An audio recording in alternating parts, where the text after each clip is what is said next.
بسم اللہ الرحمن الرحیم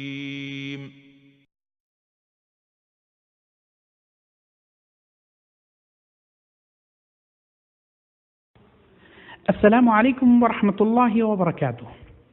فضیلت الشیخ محمد بن جمیل زین رحمۃ اللہ علیہ کی مشہور و معروف کتاب توجیہات اسلامیہ کے اردو ترجمے کا 25واں درس، جس کا عنوان ہے اعمال حج، سماعت فرمائیں۔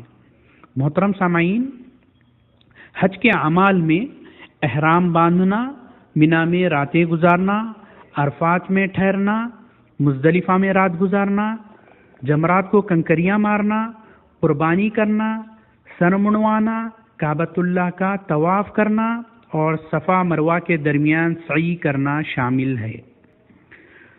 پہلی بات، ذوالحجہ کی 8 تاریخ کو آپ مکۃ المکرمہ سے احرام باندھ لیں اور تلبیہ کہنا شروع کر دیں اور کہیں لبیک اللہم بحجۃ، اے اللہ میں حج ادا کرنے کے لیے حاضر ہوں۔ اس کے بعد تلبیہ کہیں آپ، لبیک اللہم لبیک، لبیک لا شریک لک لبیک، ان الحمد والنعمت لک والملک لا شریک لک۔ مینا چلے جائیں اور وہیں رات گزاریں۔ یہاں 5 نمازیں اپنے اپنے وقت پر قصر ادا کریں، یعنی ظہر، عصر اور عشاء 2 رکعتیں ادا کریں۔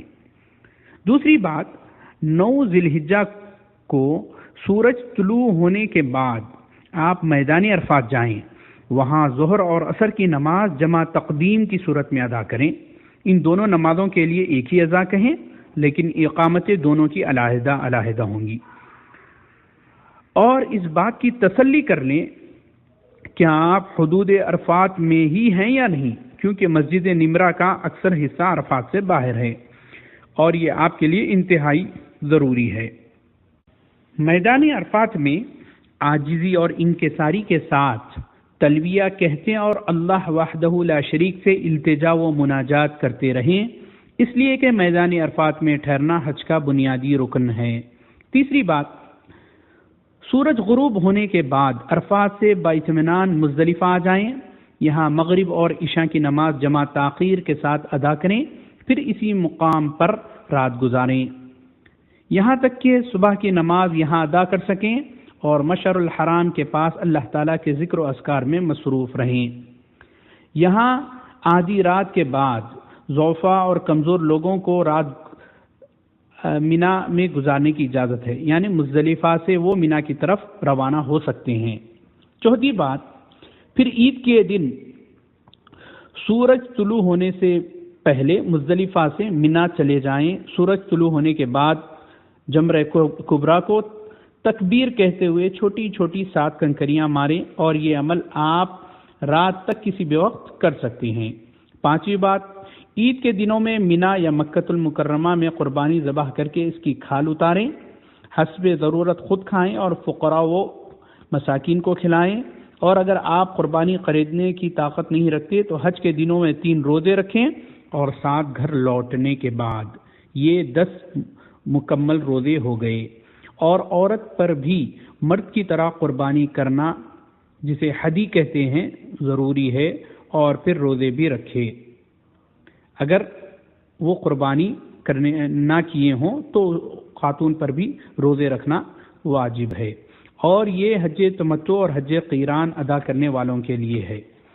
6ٹھی بات، اپنے سر کے تمام بال منڈوا دیں یا مکمل بال کتروائیں، لیکن منڈوانا افضل و بہتر ہے۔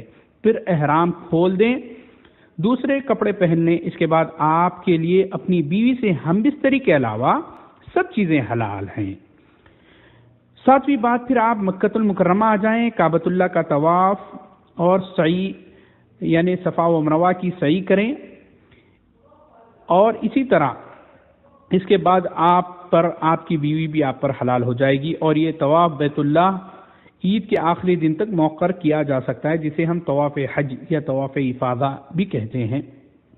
8ویں بات، آپ قربانی کے دنوں میں مینا واپس جائیں، وہیں رات گزاریں، اور ہر روز ظہر کے بعد یعنی سورج کے زوال کے بعد جمرہ صغریٰ سے شروع کر کے بالترتیب 3 جمرات کو کنکریاں ماریں۔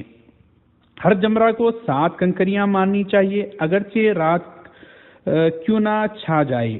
ہر کنکر مارتے وقت تکبیر کہیں یعنی اللہ اکبر کہیں، اور یہ بھی آپ کو معلوم ہونا چاہیے کہ کنکر صحیح مقام پر پڑ رہی ہے یا نہیں. اگر کوئی کنکر آپ صحیح مقام پر نہیں پڑی تو اسے دوبارہ ماریں. جمرہ صغریٰ اور وسطیٰ کو کنکریاں مارنے کے بعد کھڑے ہو کر قبلہ رخ ہو کر دعا مانگنا سنت ہے. عورتوں، مریضوں، چھوٹے بچوں اور ضعیفوں کی طرف سے کوئی دوسرا شخص کنکریاں مارے تو یہ بھی جائز ہے، اور اسی طرح ضرورت کی بنا پر دوسرے یا تیسرے دن تک تاخیر کر کے بھی کنکریاں مارنا درست ہے. 9ویں اور آخری بات، الوداعی طواف واجب ہے اور اس طواف کے بعد فوراً واپسی کا سفر کرنا ہوگا. اگر یہ طواف مینا مزدلفہ میں رات گزارنا یا جمرات کو کنکریاں مارنا چھوٹ جائے تو پھر ایک جانور مکے میں ہی ذبح کرنا ہوگا، جسے ہم عام زبان میں دم کہتے ہیں. اللہ تعالیٰ سے دعا ہے کہ اللہ تعالیٰ ہم تمام کے ان اعمال کو قبول فرمائیں، اور جو شخص استطاعت ہونے کے باوجود اب تک حج نہیں کیے ہیں، اللہ تعالیٰ ان کو توفیق دے کہ وہ اس عظیم عبادت کو جلد سے جلد ادا کرے. والسلام علیکم ورحمۃ اللہ وبرکاتہ.